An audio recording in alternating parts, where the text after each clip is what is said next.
أشهد أن لا إله إلا الله وحده لا شريك له. எனவே மிக முக்கியமாக ஒரு மனிதனிடத்தில் இருக்க வேண்டிய மிக முக்கியமான பண்பாக சொல்வார்கள் நம்பிக்கை பலம். நம்பிக்கை பலம். ஒரு இடத்துல மிகவும் நம்பிக்கையாளர் வேலை ஒப்படைக்க முடியாது, பலம் இல்லாது விட்டால் நம்பிக்கையாளர் என்பதற்காக வேலை என்ன செய்ய முடியாது, அதை ஒப்படைக்க முடியாது. மக்களை பார்க்கலாம், நீங்க சாதாரணமாக இது ரெண்டையும் சரியா அளந்து கொள்ள மாட்டார்கள். ஆட்சியில நேர்மையின்மை, ஆட்சியில ஒரு தவறானது நடக்குது, ஊழல் நடக்குது, அப்படியெல்லாம் சொல்வார்கள்.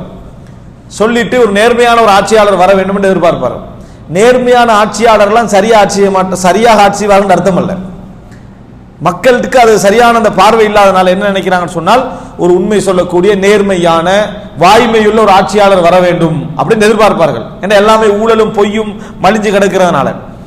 ஆனால் நேர்மையான ஆட்சியாளர் சரியா ஆட்சி செய்வாங்க நினைக்கிறீங்களா? இல்லை, பலம் இருக்கணும். எதிரிக்கணும், பலம் இருக்க வேண்டும், அதுக்குரிய சக்தி இருக்க வேண்டும், நிர்வாக திறமை இருக்க வேண்டும். எனவே நிர்வாக திறமை இருந்து நேர்மை இல்லாது விட்டாலும் சரி, நேர்மை இருந்து நிர்வாக திறமை இல்லாது விட்டாலும் சரி, ஆட்சி என்ன செய்யாது, சரி வராது. மூசா அலைஹிஸ்ஸலாத்துடைய விஷயத்தில் நீங்க பார்க்கலாம், என்ன இன்ன கைர மன் இஸ்தஜர்தல் கவியுல் அமீன், இவரை வேலைக்கு அமர்த்தி கொள்ளுங்கள். ஒரு மகள் சொல்றா, வேலைக்கு அமர்த்துகின்றவர்களிலே இவர் பலசாலியும் தான் நம்பிக்கையாளர் இருந்தார், பலசாலியும் தான் நம்பிக்கையாளர் இருந்தார். இவர்கிட்ட நேர்மை உண்மையும் இருக்குது, அதே நேரம் பலமும் என்ன செய்து இவர்கிட்ட இருக்குது அப்படி இடத்தை பார்க்கிறோம். எனவே நாங்கள் எப்பொழுதும் எங்களை சுற்றி உள்ள அந்த குணங்கள் பண்புகளை சரியான முறையில் அறிந்து வைத்திருக்க வேண்டும்.